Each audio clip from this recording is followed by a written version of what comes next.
ممكن تبني ثروة في سنين وتخسرها في أسبوع. السر مش في استثمار نفسه، السر في ازاي تحمي نفسك من الانهيار. واللي مش فاهم التحوط بيتعامل مع السوق وهو مغمض. في الحلقة دي هنفك شفرة التحوط مع بعض ونشوف ازاي الأغنياء بيحموا فلوسهم وقت الأزمات. السلام عليكم يا أصدقائي وأبطالي وعي مالي، أخباركم إيه؟ يا رب تكونوا بخير. معاكم دكتور محمد حسين في برنامجكم ريتش هابتس بالعربي.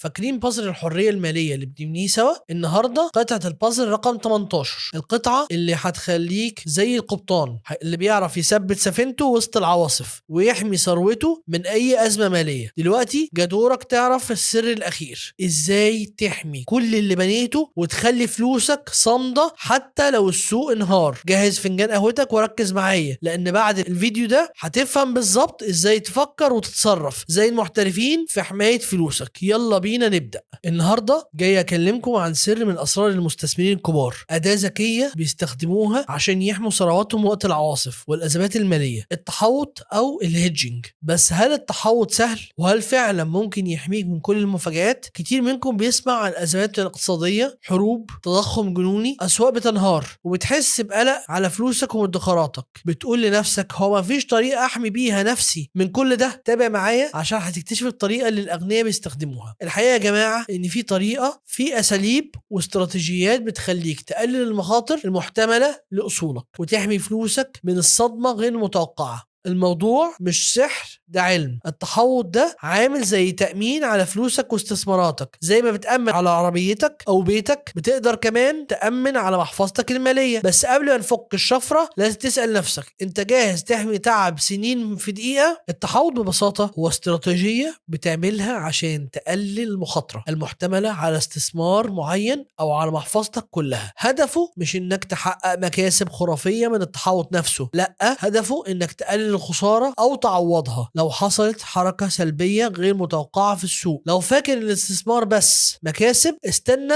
لما تعرف سبب أهمية التحوط. تخيل معايا إنك عندك بضاعة معينة وهتبيعها كمان 3 شهور بسعر الدولار.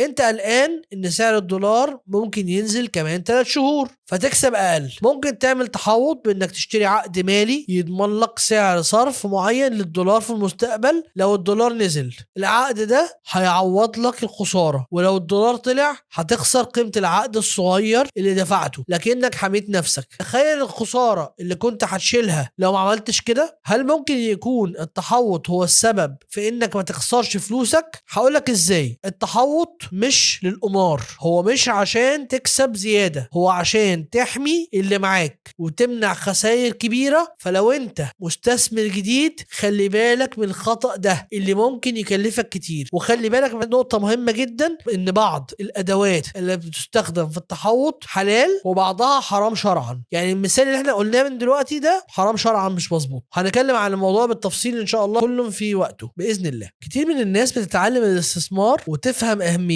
لكن وقت الأزمات كل اللي بنوه ممكن ينهار. التحوط بيجي هنا عشان يحميك. هل انت جاهز تخسر كل مجهودك؟ التحوط هو اللي هيمنع ده. اولا، حماية راس المال. اهم حاجة هي انك تحافظ على فلوسك الأساسية. التحوط بيقلل من احتمالية خسارتك لجزء كبير منها. تاني حاجة، تقليل التقلبات. بيخلي محفظتك اقل عرضة للتقلبات العنيفة في السوق، فبتحافظ على استقرارك النفسي والمعنوي. تالت حاجة، راحة البال. لما تكون عارف انك عامل حسابك على أسوأ الاحتمالات، ده بيديك راحة بال كبيرة وبتعرف تنام وانت مطمن على فلوسك. رابع حاجة، الحفاظ على الأرباح. لما ممكن تستخدمه عشان تحافظ على أرباح معينة حققتها وما تسيبهاش تتبخر لو السوق عكس. اللي مش عامل حسابه السوق بيعلمه بالطريقة الصعبة. التحوط مش بس حامي، ده كمان بيديك راحة نفسية مش هتلاقيها في أي استثمار تاني. التحوط مش للأغنياء بس، أي مستثمر ذكي حتى لو لسه بيبدأ لازم يفهم مبادئ التحوط ويطبقها بشكل أو بآخر. لو بتفكر تبدأ استثمار، معلومة التحوط دي هتفرق معاك كتير. خليني أديك مثال حي. في 2008 كان في صديق ليا داخل بكل مدخراته في الأسهم وحاسس إنه على القمة. السوق وقع فجأة وخسر أكتر من 60% من محفظته في شهور. في المقابل، مستثمر تاني بسيط كان موزع جزء من فلوسه في ذهب وفضة. لما الأسهم نزلت، قيمة الذهب طلعت والخسارة شالها الاول، التاني ما حسش بيها تقريبا. الفرق بينهم مش الخبره ولا الحظ، الفرق ان واحد فهم يعني ايه تحوط والتاني تعامل مع السوق وهو مغمض. في ادوات واستراتيجيات كتيره للتحوط، بعضها معقد شويه وبيحتاج خبره، لكن في حاجات بسيطه جدا اي حد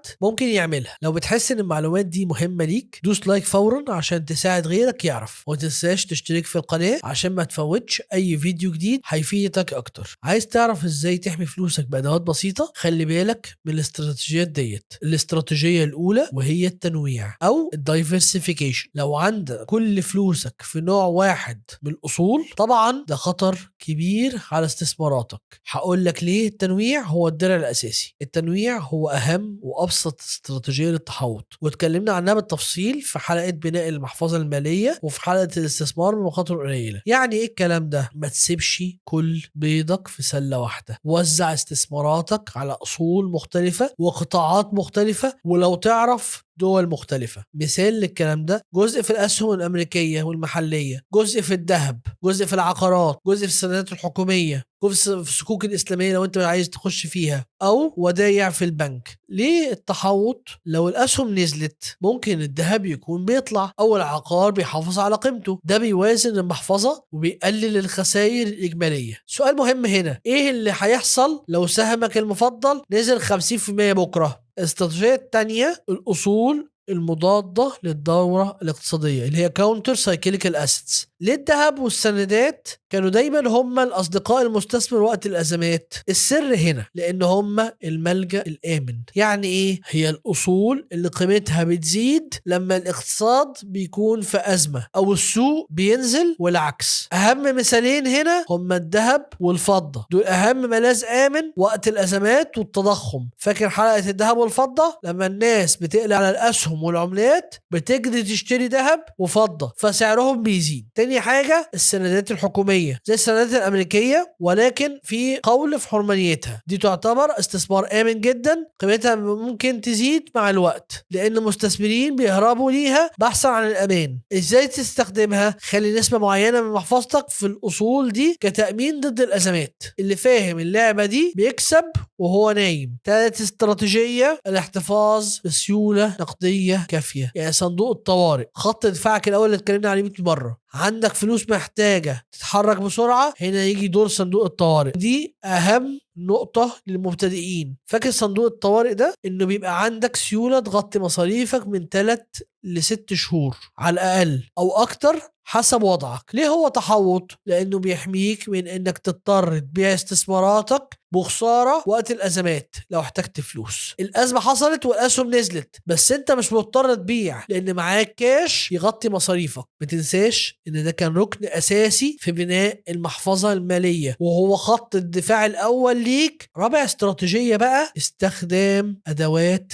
مالية متقدمة، ودي مش لينا خالص ولا للمستثمرين المبتدئين، دي للمحترفين بس. الأدوات دي خطيرة وممكن تخسرك كل حاجة، ما تستخدمهاش إلا لما تكون محترف. لحد هنا فهمت ازاي ممكن تحمي نفسك بأدوات بسيطة، بس ده مجرد البداية. انا حضرت لك خطة عملية مجانية 30 يوم للتحرر المالي، في خطوات يوم بيوم تبني بيها محفظة قوية وتطبقها. طبق التحوط بنفسك، تقدر تحملها دلوقتي من اول لينك في صندوق الوصف، وكمل معايا الفيديو لان اللي جاي هيوريك الاخطاء القاتلة اللي ممكن تمسح محفظتك لو تجاهلتها. الادوات المعقدة دي زي عقود الخيارات او الاوبشنز والعقود الاجله اللي هي الفيوتشرز، ودي ادوات ماليه معقده جدا بتسمح لك انك بتراهن على اتجاه سعر اصل معين في المستقبل. طبعا ده حرام شرعا. مثال بسيط: ممكن تشتري حق بيع سهم معين بسعر معين في المستقبل، لو السهم نزل عن السعر ده انت كسبت في العقد وعوضت خسارتك في السهم. نصيحه ليك كمبتدئ: ما تستخدمش الادوات دي ابدا الا لما تكون فاهمها 1000% وتكون دارسها سنين.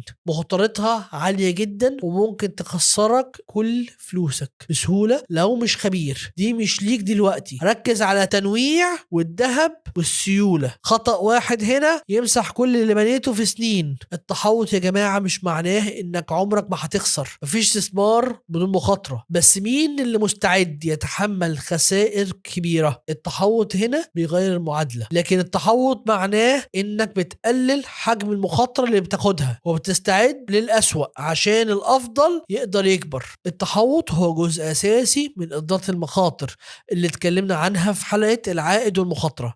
التحوط بيخليك مستثمر ذكي بتفكر لقدام وبتحمي نفسك وعيلتك. يا صديقي، دلوقتي انت فهمت يعني ايه تحوط وليه هو مهم، وازاي ممكن تبدأ تطبقه بأدوات بسيطة زي التنويع والأصول المضادة للدورة الاقتصادية زي الذهب والاحتفاظ بصندوق الطوارئ قوي. فالقرار ليك، هتستنى الأزمة تهزك ولا هتجهز نفسك من دلوقتي؟ وفي الحلقة الجاية إن شاء الله هكشف لك عن الفرق بين الاستثمار المحلي والاستثمار العالمي. هقول لك ايه المميزات والعيوب لكل واحد، وازاي تقدر تبدأ تستثمر في الأسواق العالمية بسهولة، وايه الأخطاء اللي لازم تتجنبها. هتتعلم ازاي تنوع استثماراتك في شركات عملاقة وتفتح لنفسك أسواق جديدة للنمو. الحلقة دي مهمة جدا لأنها هتنقلك من مجرد مستثمر محلي للمستثمر عنده رؤية عالمية. استعد لأن مرحلة الاحتراف بدأت. لو الفيديو ده فتح عينيك على حاجة جديدة أو غير تفكيرك، ما تنساش تعمل لايك وتشترك في القناة لو لسه ما عملتش. ده بيساعد المحتوى يوصل لأكبر عدد من الناس اللي محتاجة المعلومة دي. واكتب لي في التعليقات تحت ايه أكتر أداة من أدوات التحوط هتركز عليها. شاركني رأيك عشان نستفيد كلنا. أنا دكتور محمد حسين، أشوفكم في الحلقات الجاية عشان نكمل بناء بازل الحرية المالية خطوة بخطوة. خليك غني وغير عاداتك المالية. السلام عليكم.